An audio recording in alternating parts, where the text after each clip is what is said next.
नमस्कार मित्रांनो, कसे आहात तुम्ही? आपल्या मागच्या एपिसोडला तुमचा खूप चांगला प्रतिसाद मिळाला. त्याबद्दल तुम्हा सगळ्यांचे धन्यवाद. तर आता आपण पॅरिसला निघालोय लंडनवरून. तर हे जे तुम्ही फ्रेममध्ये बघताय ही फेमस युरोस्टार ट्रेन आहे, जी आपल्याला इंग्लिश चॅनलमधून पॅरिसला घेऊन जाते. आणि मग पॅरिसला पोहोचल्यानंतर आपण तिकडे पुढे आयफेल टॉवर, त्याच्यानंतर बरेच काही तिकडचे लोकल अट्रॅक्शन्स बघणार आहोत. आणि ही जी युरोस्टार ट्रेन आहे ती पाण्याच्या खालून जाते. तर हे यांनी खूप वर्ष आधी बांधलेली. तर हे इकडचं तुम्ही म्हणू शकता फेमस ट्रेन आहे, जी प्रत्येक जण युरोपमध्ये आल्यावर एकदा तरी याचा अनुभव घेतातच. तर नक्की बघा पूर्ण video. 2% German and 1% other. End यहाँ पे जो लैंग्वेज जो यूज की जाती है उसे कहते हैं French. French language. End religions में 90% लोग यहाँ पे रोमन कैथलिक है Roman Catholic end 2% Protestant end 1% Muslim and बाकी others.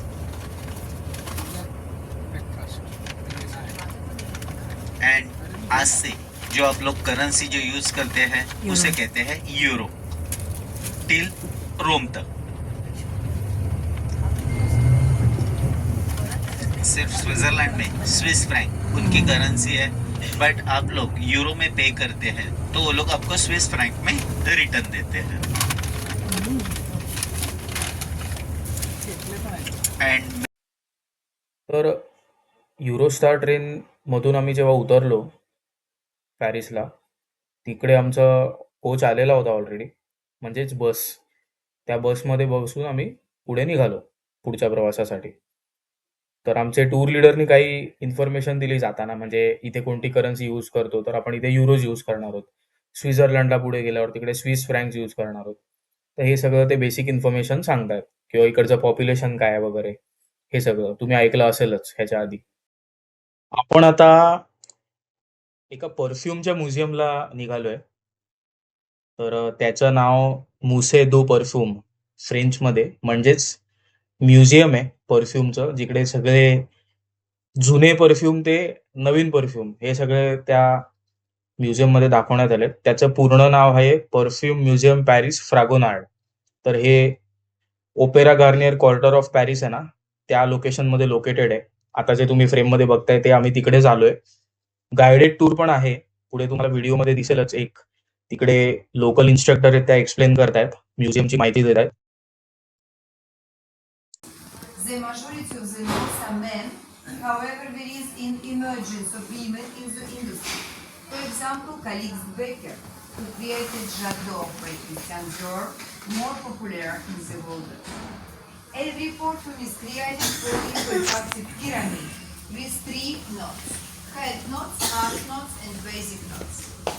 First notes are light and volatile, like lemon, bergamot, green apple. They disappeared after 15 minutes. Second note, this is hard note. This is lavender, rose, orange blossom. They disappeared after 4 hours. And basic note, it's keep portion 24 hours in the skin. This is animal note, musk, amber, civet, castoreum, and also oud, sandalwood, cedarwood. The perfume is changed little bit in the skin. With different flasks.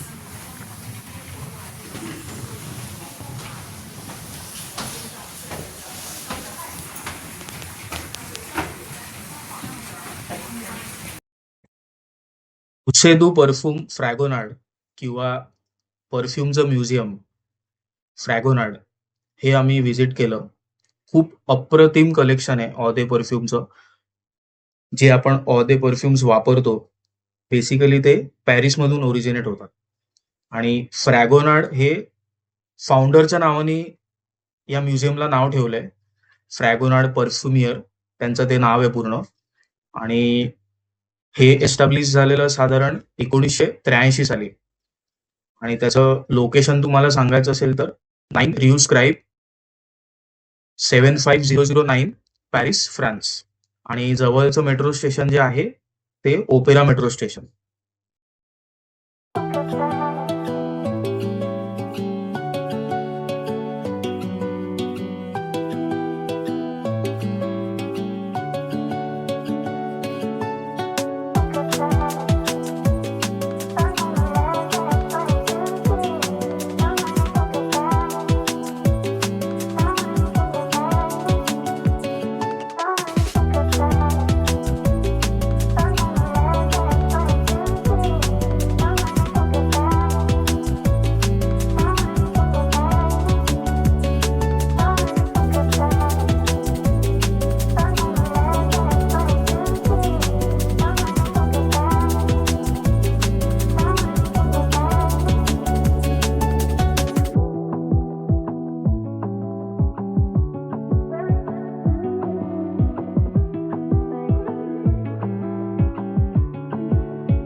Europe trip Eiffel tower बघितल्याशिवाय पूर्ण होत नाही.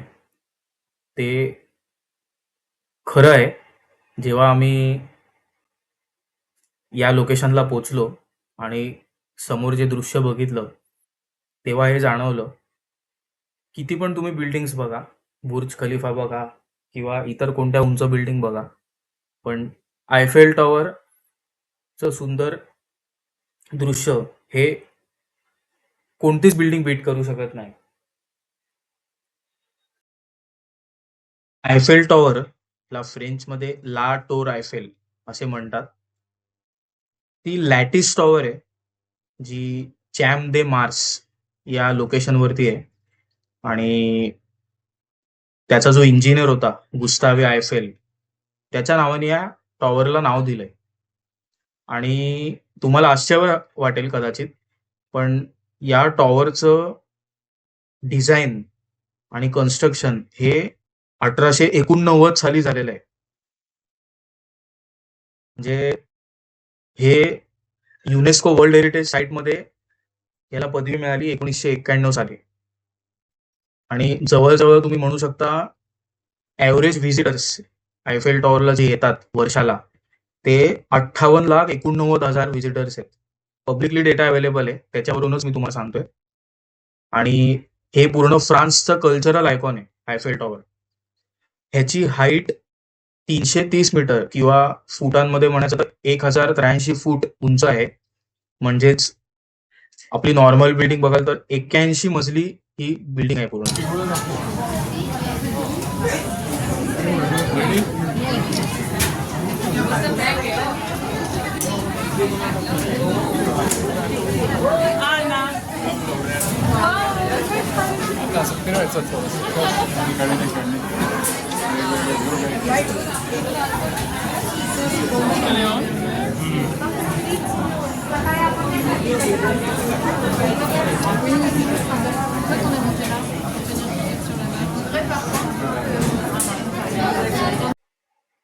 Eiffel टॉवरला total 3 level आहेत जे व्हिजिटर्ससाठी open आहेत.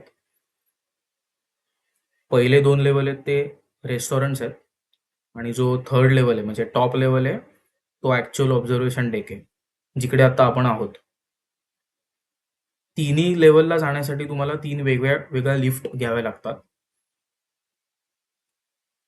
आणि वरून जो तुम्हाला व्ह्यू मिळतो पूर्ण पॅरिसचा, तो खरं सांगायचं तर अनमॅच्ड आहे.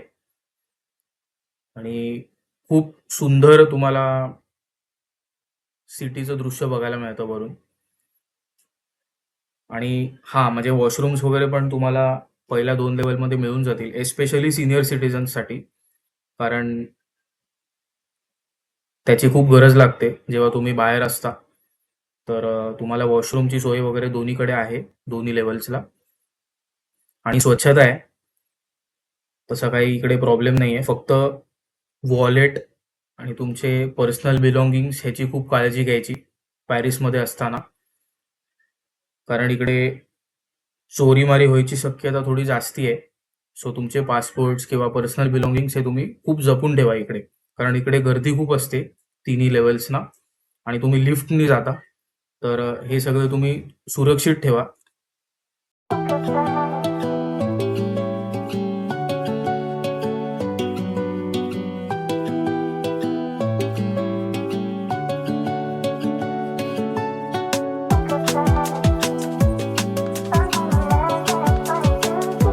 Road ride, road ride. Vamos a pasar o 22 puentes que celebraremos los principales monumentos de París. Comentario en español disponible en las aplicaciones el código que se encuentra. Eiffel tower बघितल्यानंतर आम्ही सीने रिव्हर क्रूज बोर्ड केली. सीने म्हणजे तिकडची नदी आहे. 777 kilometre लांब नदी आहे ती, नॉर्थर्न फ्रान्समध्ये. आणि नॉर्मल क्रूज आहे, म्हणजे तुम्हाला त्या क्रूजमध्ये शांत म्युझिक, वरती एक डेक आहे, म्हणजे दोन एन्जॉय करू शकता. या नदीवर टोटल 37 ब्रिज बांधलेत आणि खूप सुरेख आर्किटेक्चर बघायला मिळतं. आता जे तुम्ही बघताय जुन्या बिल्डिंग्स, छान वाटतं. आणि इकडे तुम्हाला लाईट स्नॅक्स किंवा तुमचे जर काही बारमध्ये प्रेफरन्सेस असतील तर ते सगळं तुम्हाला या क्रूजमध्ये मिळतं.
पॅरिसचा पहिला दिवस आपला इकडेच संपतोय सुंदर क्रूज जर्नी नंतर. इथून पुढे आम्ही खूप इंटरेस्टिंग स्पॉटला गेलो आणि रात्रीचं आयफेल टॉवर कसं दिसतं हे पण आम्ही बघितलं. तर ह्याचा पुढचाही एपिसोड तुम्ही नक्की बघा. लाईक करा, सबस्क्राईब करा आणि कमेंट सेक्शनमध्ये आम्हाला सांगा तुम्हाला व्हिडिओ आमचे कसे वाटत आहेत. धन्यवाद.